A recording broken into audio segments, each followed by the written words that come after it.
There's a restaurant in South End called the Asbury. Soft amber lighting, low jazz, the kind of place where the waiters refill your water glass without you ever asking. That's where I told my husband I knew. October 7th, a Tuesday. I wore the navy dress he bought me for our 3rd anniversary because I wanted him to recognize what he was losing while he was losing it. He ordered the bone-in ribeye. He always orders the ribeye. I ordered the salmon and a single glass of Pinot Noir, and I waited until the appetizers had been cleared. The bread basket was still between us. There was a tiny smear of olive oil on the white tablecloth near his wine glass, and for some reason that detail is the one that stuck with me. The shape of it, like a comma. I said his name, Derek. Just Derek. And he looked up with that specific half smile he gives me when he's about to say something he thinks is charming, and I slid the manila envelope across the table. He went still, in the way men go still when they realize the room is on fire and they're the only one who didn't smell the smoke. He said, "What is this?" I said, "It's the part of your life you forgot to hide." I am not a vengeful woman, by the way. I want to say that up front. Before all of this happened, the worst thing I had ever done to another human being was leave a 2-star Yelp review for a brunch place that gave me cold eggs. I am, by nature, a forgiver. I lend people grace the way other people lend out books, generously, and not always with the expectation of getting them back. So when I tell you what I did to my husband across that two-top in October, in that navy dress, on a Tuesday, please understand that this woman, the one with the manila envelope and the salmon she did not touch, was a version of me that did not exist 6 months earlier. She was someone I had to grow into, quietly, in rooms he was not in. But to tell you how I got there, I have to take you back. Past the envelope, past the restaurant, past even the photograph, the framed photograph my mother-in-law gave us for our 5th anniversary, the one that sat on our entryway shelf for 6 months before I really looked at it. Because that photograph is where this story turns. Not where it starts, but where it tilts. And once it tilted, everything I thought I knew about the past 5 years of my life just slid. I'm Morgan Bellamy. I'm 34. I live in Charlotte, North Carolina, in a neighborhood called Plaza Midwood, in a craftsman bungalow on a corner lot with a magnolia tree that drops its leaves like leather playing cards every November. I work in marketing for a hospital system. I have a best friend named Rachel Kim, who has known me since we were 19, and a mother in Raleigh who calls me every Sunday at 4, and had a husband, named Derek Hollister. This is the story of how I found out my entire marriage had an audience, and of how the woman in the background of every family photograph for the last 5 years finally stepped out of the background and into the frame. Derek and I met at the Christmas Village in Uptown Charlotte, December of 2018. I was there with Rachel. He was there with his cousin Tyler, although I didn't know Tyler was his cousin yet.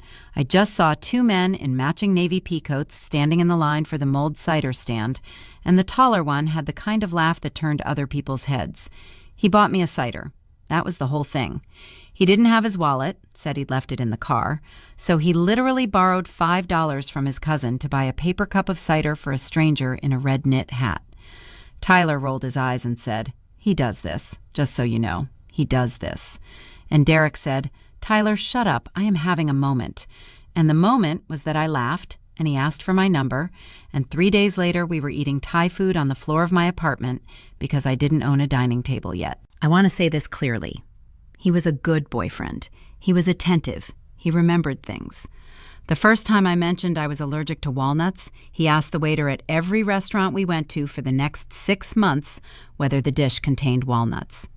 He picked me up from the airport. He cried at his sister's wedding. He stocked the bathroom with my brand of tampons before I asked him to. There was nothing in those early years to indicate that he was the kind of man who could carry a second life in his back pocket for almost a decade and still ask me about my day. If I'm being honest, the one detail that stood out looking back, and you only see it looking back, was Olivia. Olivia Vance. That was the name. I'm going to keep saying it because I have spent too many years not saying it. Derek introduced her 4 months into our relationship. We were at a backyard cookout at his parents' house in Myers Park, the kind with citronella candles and a Bluetooth speaker playing Hall & Oates. His mother, Eleanor Hollister, Eleanor with the silver bob and the linen pants and the air of someone who has been telling caterers what to do for 40 years, Eleanor walked over with a woman in her hand, literally led her over by the arm, and she said, "Morgan, this is Olivia. She's practically family. Derek's known her since they were children." Olivia was beautiful. I want to be honest about that.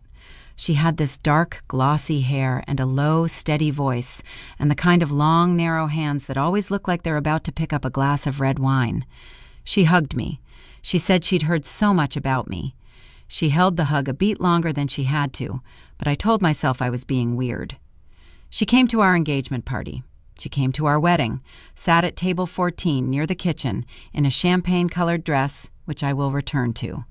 She came to Derek's father's 60th. She came to Eleanor's hospital visit when Eleanor had her gallbladder out. She came to Thanksgiving, Easter, the gender reveal at Tyler's, every single family thing, every one. And every time, Eleanor introduced her to whichever cousin she hadn't met yet with the same line. "This is Olivia. She's practically family." And I, like an idiot, smiled and refilled her wine. And once, at the rehearsal dinner, I told her I loved her earrings. The first crack came in February of this year. It was a Wednesday. I remember because Wednesdays were my night with Rachel. We'd had standing foes since we were 23, the kind of friendship maintained by ritual more than effort.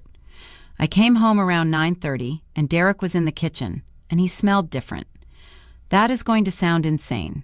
I know how it sounds. But after 5 years of marriage, you know what a man smells like at the end of a Wednesday.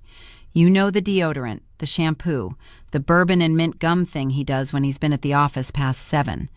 You know it the way you know the sound of your own car door. And the man standing in my kitchen, in my house, in my marriage, smelled like sandalwood and something citrus and something faintly, faintly female.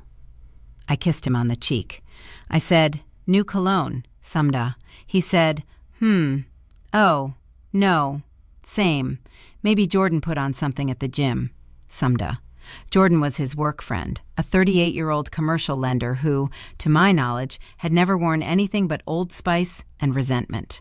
But I said, "Ah, okay," and I went upstairs and changed into pajamas, and I did not think about it again for 9 days, until the next Wednesday, when it happened again. This is the thing I want every woman to understand. The signs are not always neon. Sometimes the signs are sandalwood.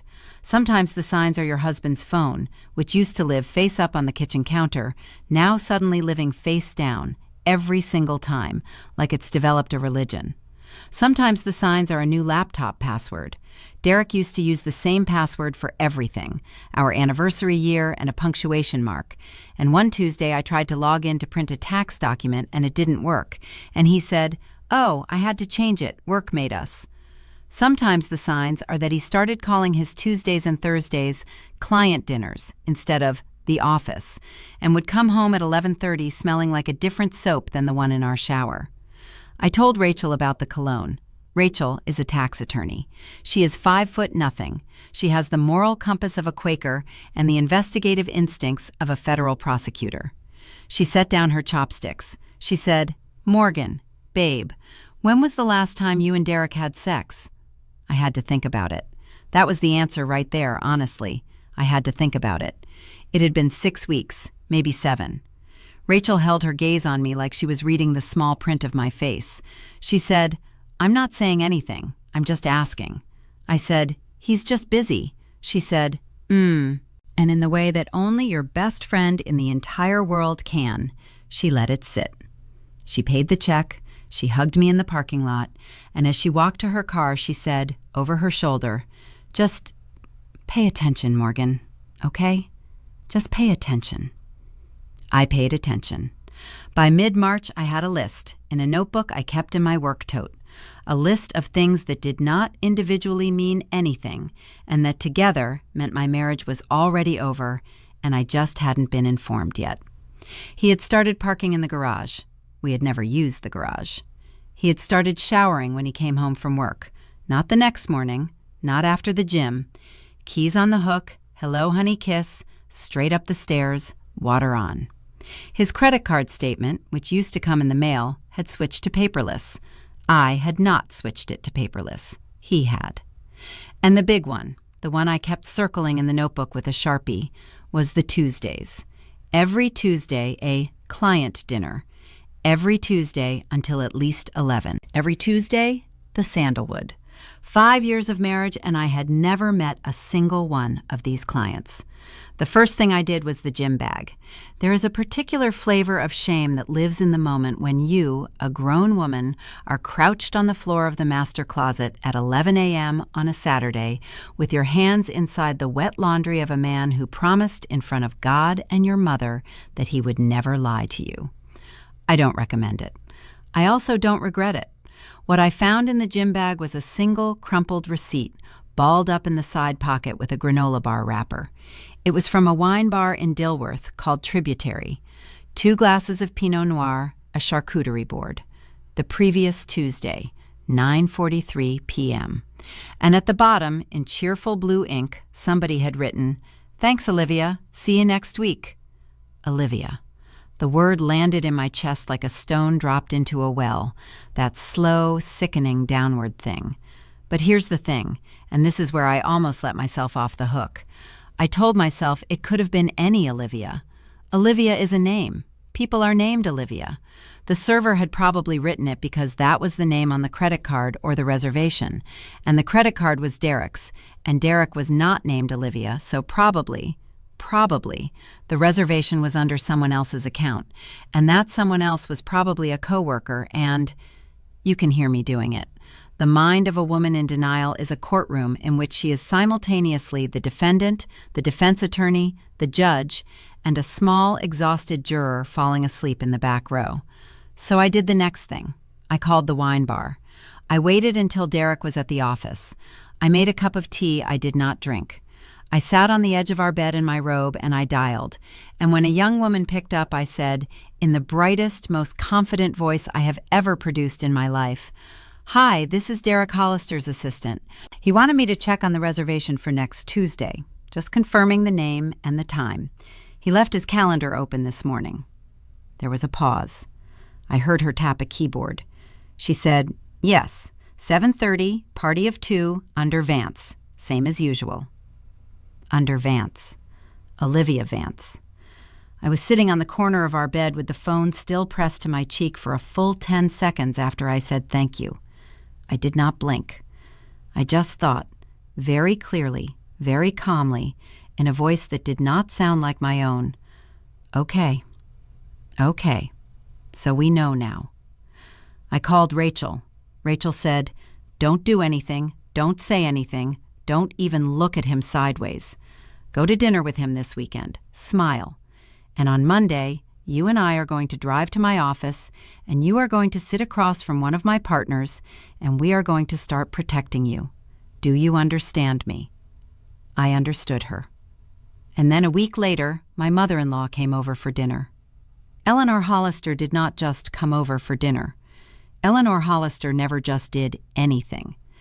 Eleanor arrived at our house at 6:15 on a Thursday in late April, carrying a casserole dish and a wrapped rectangular package the size of a coffee table book, and she set both of them on our kitchen island, and she said, "I know your anniversary isn't until next month, but I wanted to get this in front of you before I leave for Hilton Head." Our 5th anniversary. 5 years. Derek wasn't home yet. He had a client dinner, so it was just me and Eleanor in our kitchen. Eleanor, who is not a hugger, hugged me, and then said in that brisk way she has, open it now, I want to see your face." I opened it. It was a photograph, framed. A beautiful antique brass frame, the kind of thing you'd see in an estate sale and pay too much for. Inside, a photograph of me and Derek at our wedding reception, taken from a slightly elevated angle, mid-laugh, both of us holding champagne flutes, my head thrown back. I had never seen the photograph before. It was not one of the official ones. It was somebody's candid.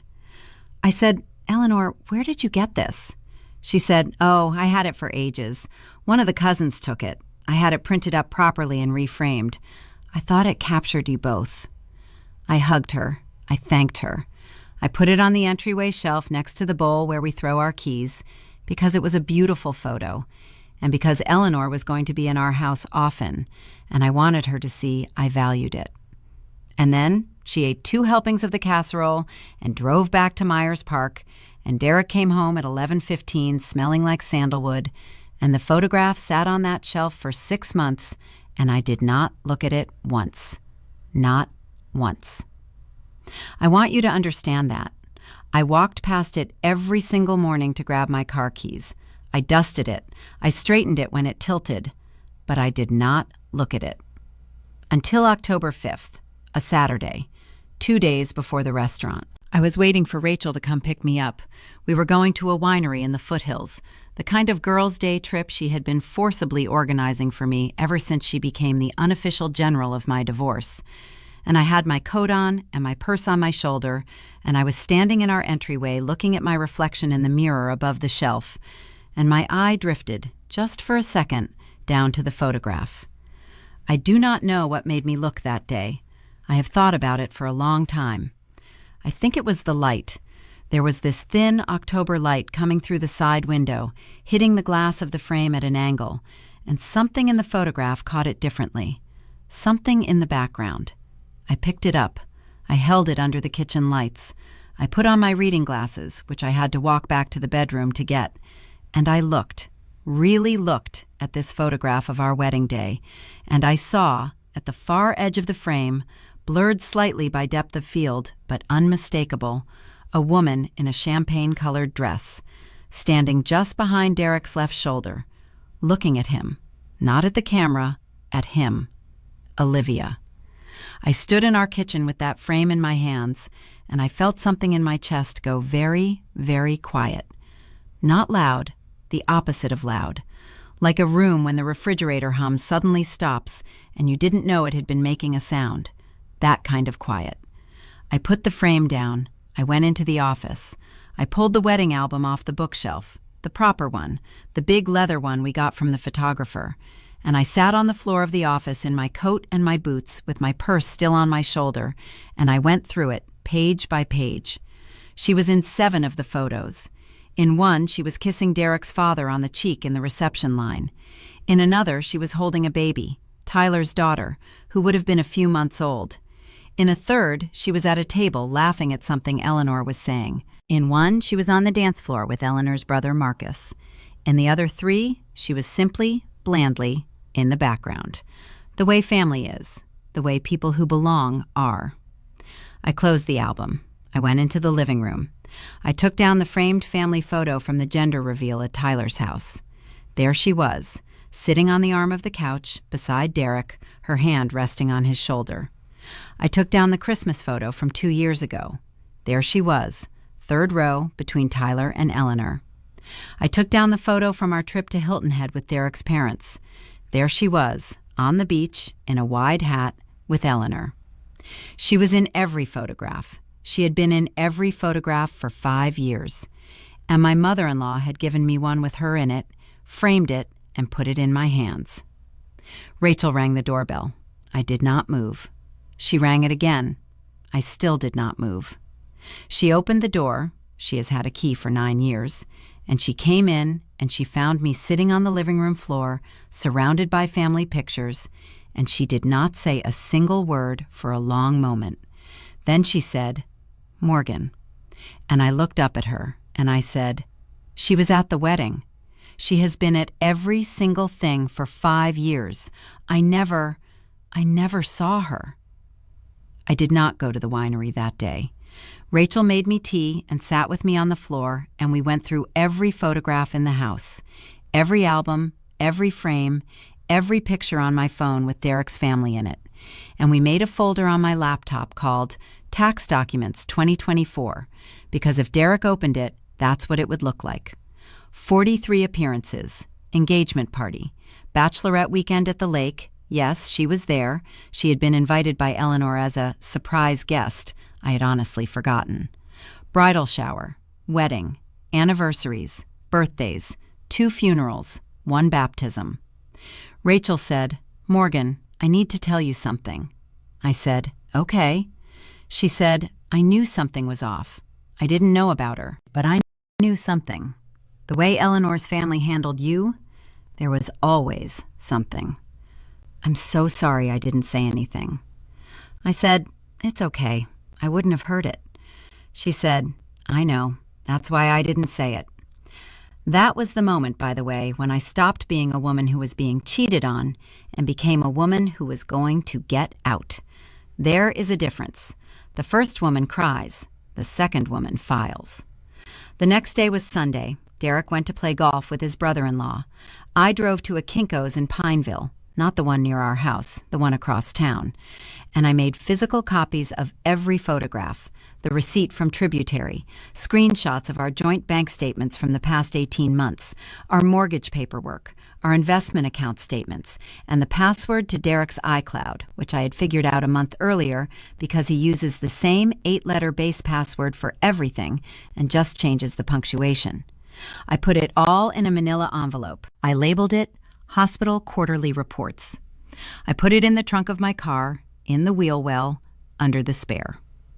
That Monday, I sat in the conference room of Rachel's firm with a partner named Diane Albright, who looked like a kindly fifth-grade teacher and turned out to be the most ruthless divorce attorney in Mecklenburg County. Diane asked me 3 questions. Do you want to stay married? Do you want the house? Do you want to be seen coming? I said no, yes, and absolutely not. Diane smiled. She said, good. Then we have 90 days and you are going to be the calmest person in your own home. I will tell you what those 90 days felt like. Imagine cooking dinner for a man who does not know he is eating his last meals with you. Imagine kissing him on the temple as you hand him a plate of lemon chicken, because that's the thing you have always done, and watching him chew, and asking him about his day, and listening, really listening, to a story he has clearly fabricated about a client meeting that did not happen, because you know now where he was on Tuesday, and you have the timestamps, and you have the photographs. Imagine laughing at his joke about the neighbor's dog. Imagine letting him talk you into watching a documentary about the moon landing. Imagine going to bed beside him with $3,000 in cash hidden inside a tampon box under the bathroom sink. I did not eat much during those 90 days. I lost 12 pounds, and Eleanor, who came over twice, said, "You look fantastic, dear. What are you doing?" And I said, "Just walking more," and she patted my arm. I moved $40,000 from our joint savings into an account in my name only, in slow chunks that would not trigger any flags, over 6 weeks. I sold a sapphire ring my grandmother left me to a jeweler in Asheville and put the cash in a safety deposit box. I changed the beneficiary on my retirement account from Derek to my mother. I opened my own credit card. And I learned about Olivia. This is the part Rachel did. Rachel, with her tax attorney eyes, sat at our dining room table on a Wednesday night with a glass of wine and her laptop and turned Olivia Vance, beautiful, gracious, practically family Olivia Vance, into a spreadsheet. She was 36. She had grown up 2 streets over from Derek in Myers Park. She had gone to the same private high school as him, 2 years above. She worked in interior design, had her own small firm. She had a small Instagram, mostly tasteful tile patterns, and 1 or 2 photos of a little girl whose face was always cropped out or covered with a heart emoji. The little girl looked about 5 or 6, brown hair. There was no father visible on the account. There was no husband. There was, in the background of one of her own photos, taken at a kitchen island that was very clearly not her kitchen, a hand reaching for a wine glass. A man's hand. A man's hand with a thin gold band on the ring finger. I had bought Derek that band. I had picked it out at a jeweler on Park Road. I had had it engraved. Rachel closed the laptop very slowly. She said, "Morgan, there's a kid." I said, "I see that." She said, "Morgan." I said, "I know." I want to tell you I cried that night. I didn't. I made a list. Item 1, child's age. Item 2, school district. Item 3, timeline. Diane reviewed everything on a Friday. She said, "Are you ready?" I said, "Yes." She said, "Pick the place." I picked the place. The Asbury, October 7th, a Tuesday, because of course it had to be a Tuesday. The day my husband normally had his client dinners. The day Olivia Vance was, presumably, sitting in a kitchen across town wondering why he was 45 minutes late.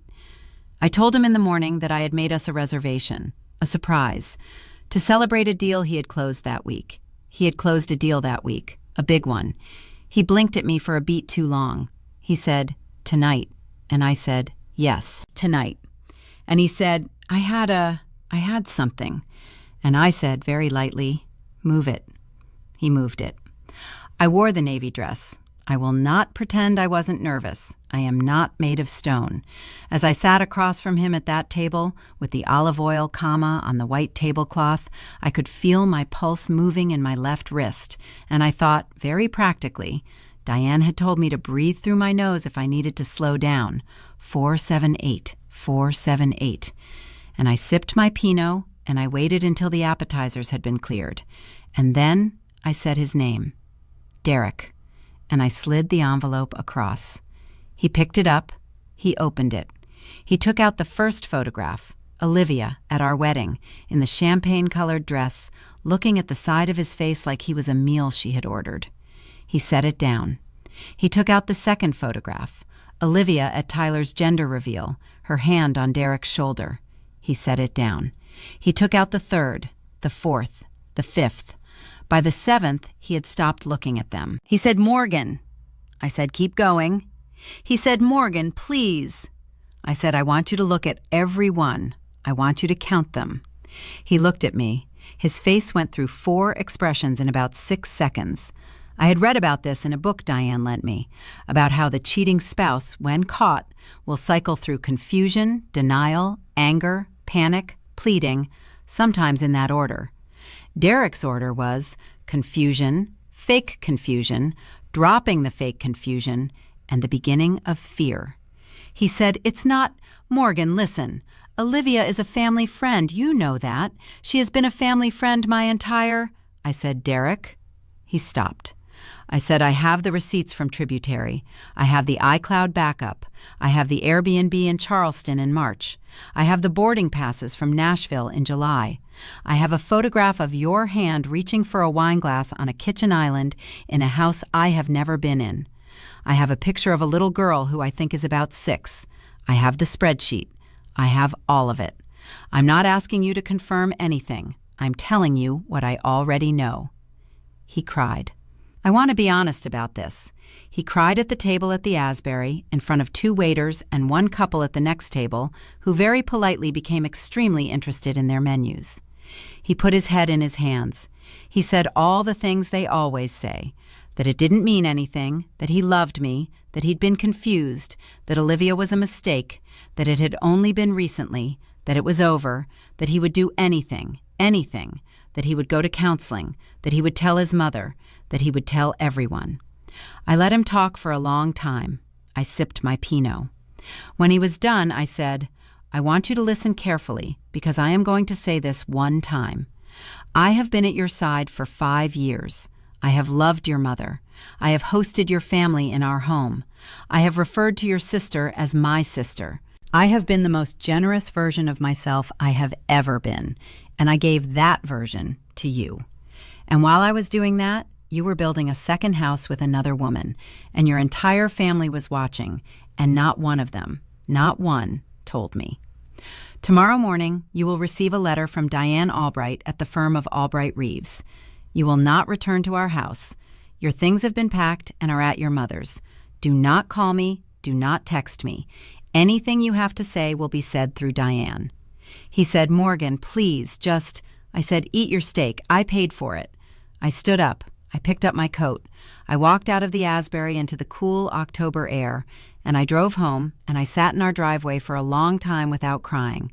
And I went inside, and I poured myself a glass of water, and I went to bed, and I slept like a person who had finally put something heavy down. That should have been the end of the story. It wasn't. Eleanor called me 3 days later.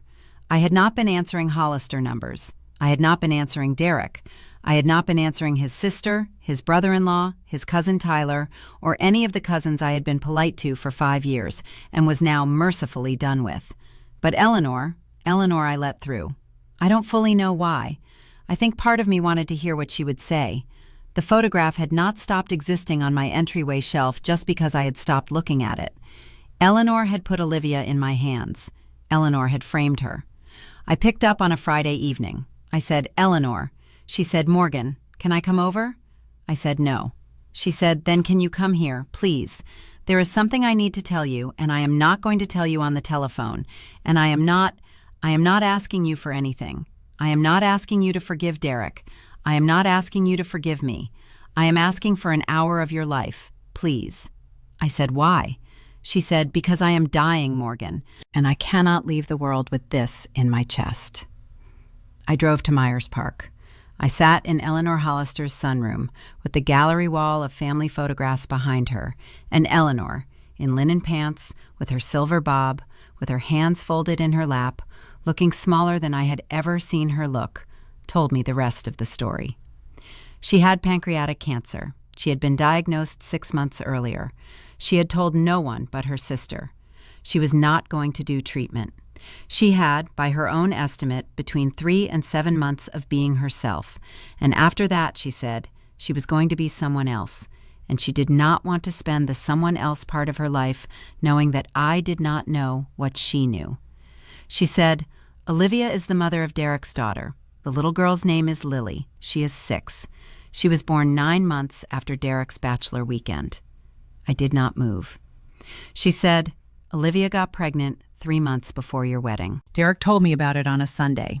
He was crying in this room, in that chair you're in, and he asked me what to do. He said he loved you. He said he wanted to marry you. He said the pregnancy was a mistake. He said he could not throw away the rest of his life for 1 weekend. And I told him to marry you. I told him I would help him. I told him we could take care of Olivia and the baby quietly. And he did, and we did."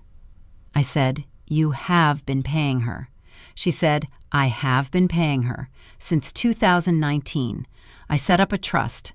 The money comes from my mother's estate, not from Derek, so that you would not see it on the books." I said, "All of you knew." She said, "All of us knew." I said, "Tyler." She said, "Yes." I said, "His sister, Marcus, the cousins, every aunt, every person at my wedding." She said, "Yes, Morgan." I sat in the chair for a long time.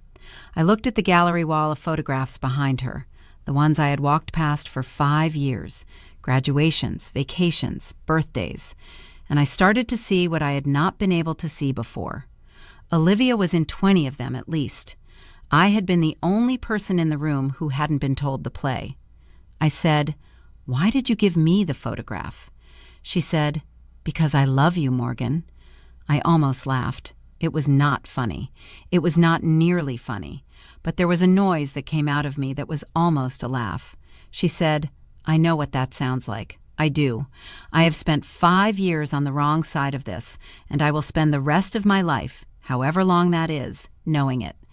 But Morgan, I watched you walk into that house every Christmas and bring me flowers. I watched you sit on the floor with Tyler's children. I watched you love my son. And I could not let you find out about Lily when she was 17, the way I have heard him plan it, the way I have heard him tell Olivia he would do it. I could not let that be your life. So I gave you the photograph, and I waited." I said, "You waited for me to see it." She said, "I waited for you to see it." I said, "Eleanor, you let me lose 5 years." She said, "I know." I said, "You let me think I had a family." She said, "I know." And here is the part of the story I have thought about the most in the months since. Eleanor took my hand. She held it for 1 full minute. She did not apologize again, because she had already apologized, and she knew apologies were not currency I could spend. She just held it, and then she let it go. And I left. I'm telling you this story in May. It has been 7 months since the restaurant. Eleanor died in March, on a Tuesday, which I noted because of course she did. I did not go to the funeral. Rachel did. Rachel went and sat in the back and texted me one sentence. She left you something. And a week later, a lawyer's office in South End sent me a check for an amount I am not going to say out loud because that is between me and Eleanor and the IRS. I have not spent it. I do not know what I will do with it. I think eventually I will put some of it in a college fund for Lily, who did not ask to be born into any of this. And the rest of it I will give to a women's shelter, and I will not tell anyone, including Derek, and I will not feel a single thing about it. The divorce was final in April. Diane took him for everything she could legally take him for, which was a lot, because Derek was an idiot who had been sloppy with his finances. I kept the house. I kept the magnolia tree. I kept the cookware. I did not keep the photograph.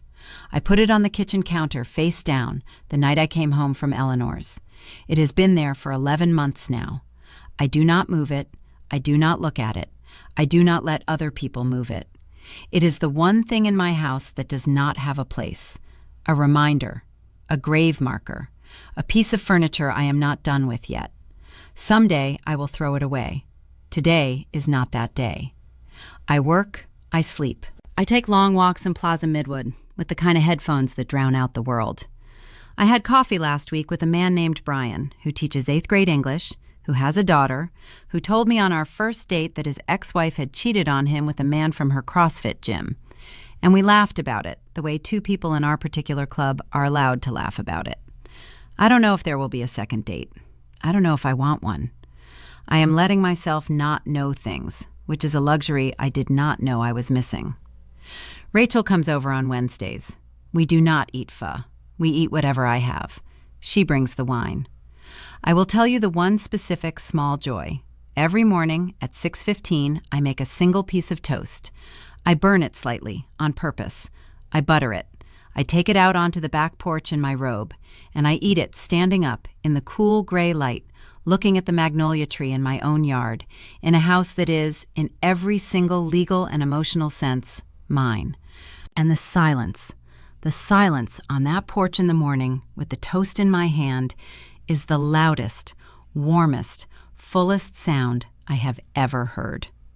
If you are a woman listening to this, and you have a husband whose phone has started living face down on the counter, and a mother-in-law who calls a stranger practically family, and a quiet, slow, sinking feeling that you cannot name, I want you to pay attention.